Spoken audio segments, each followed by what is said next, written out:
So I was out running some errands this morning and I just had a lot of compliments on my skin and how glowy it was and how hydrated and plump it was. And I was at a spa where they do a lot of chemical peels and Botox and things. And I had a lot of compliments from people there.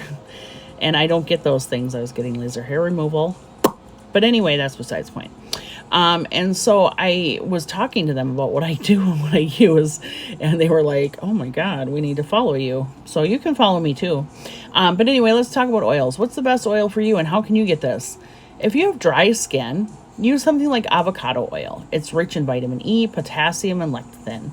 Olive oil, which is rich in antioxidants. Coconut oil, which helps lock in moisture, and it's great if you have flaky or dry skin.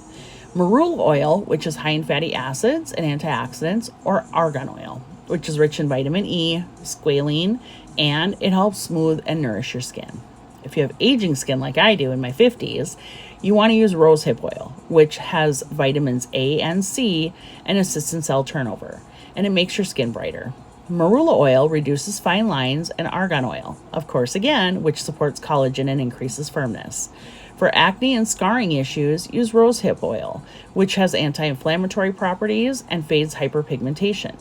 Tamanu oil is another one that can help with scarring because it has antibacterial properties and it's a good spot treatment.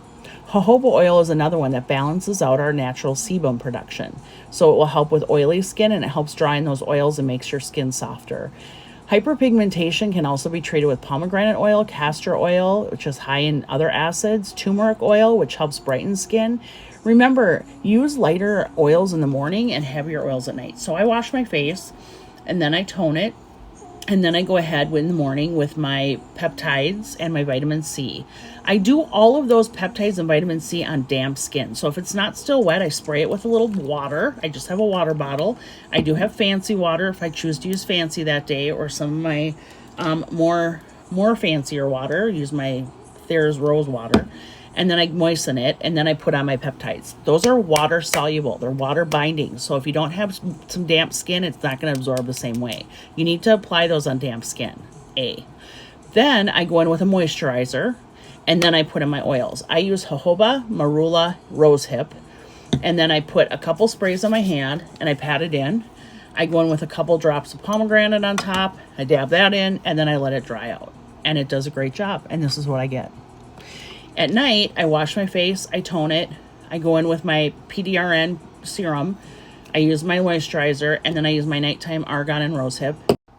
And the castor oils are a carrier oil. They're really heavy, so you don't want to put them on by themselves, but I put that around my eyes where I have extra wrinkling over the other oils I put on.